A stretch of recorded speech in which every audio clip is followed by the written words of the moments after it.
Sir আপনার কিছু লাগবো? হ্যাঁ মানে আমার যেটা লাগবে সেটা কি তুই আমাকে দিবি? কেন দিব না স্যার, আপনি খালি কোন কি লাগবে আমি এখন দিতেছি। ওইটা মানে যেটা দেখছিলাম আর কি। কোনটা স্যার? না মানে আমার জন্য এক গ্লাস পানি আনলে ভালো হতো, গলাটা শুকিয়ে গিয়েছে। আচ্ছা স্যার আনতেছি।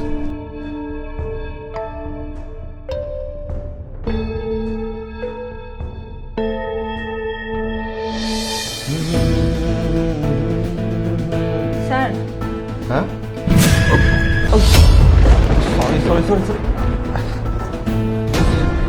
সরি বুঝতে পারিনি, হ্যাঁ দেখতে পারিনি। আর কিভাবে, হ্যাঁ আর কোথায় লাগছে? ঠিক আছে স্যার, আপনার জন্য পানি আনছিলাম। ও আচ্ছা, পানি আনছিস?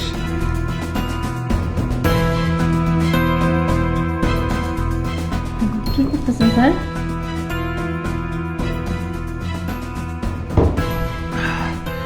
ঠান্ডা হয়ে নিলাম। কি স্যার?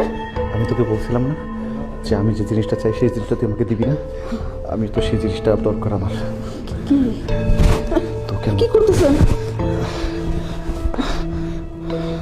তুই এত সুন্দর করে, হ্যাঁ আমি তো তোকে দেখার পর আমি তো পাগল হয়ে গেছি। আমার কিচ্ছু ভালো লাগে না তোকে ছাড়া। স্যার একটা কথা বলবো? বল।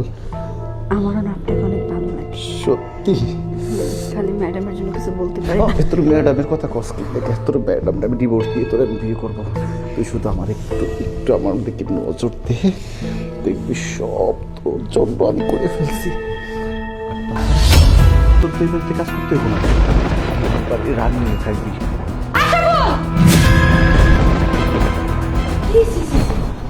তোমার চরিত্র এত খারাপ, তুমি শেষ পর্যন্ত একটা কাজের মেয়ের সাথে। ম্যাডাম আমার কথাটা একটু বোঝার ট্রাই করেন। একদম চুপ। চুরি আবার সিনা চুরি না? আরে তোমার ঘরে বউ নাই? তুমি কি করে বললে একটা কাজের মেয়ের সাথে এগুলো করতে? তোমার বিবিকে বাধা দিল না?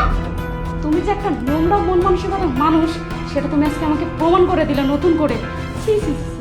আমি তোমার কাছ থেকে এটা কখনো আশা করিনি আশরাফুল, কখনো আশা করিনি। আরে তুই কি করে পারলি? তুই আমার স্বামীর সাথে এগুলো করতে? এই তোর বিবেকে বাধা দিল না? হ্যাঁ, বের হয়ে যা আমার চোখের সামনে থেকে। যা বলছি। কি ব্যাপার, এখনো দাঁড়িয়ে আছিস কেন? আর তোমার মতো একটা দুশ্চরিত্র লম্পটের সাথে আমি আর সংসার করব না। থাকো তুমি তোমার এই বিলাসিতা জীবন নিয়ে। দেখো আমি অনেক বড় একটা ভুল করছি, আমি বুঝতে পারছি যে আমি কাজের মেয়ের সঙ্গে আমার এই কাজটা করা ঠিক হয় নাই।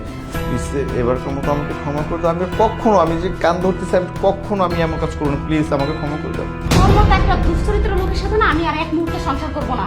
আমি তোমার ডিভোর্স লেটারটা না ঠিক সময় মতো পাঠিয়ে দেবো। মৌসুর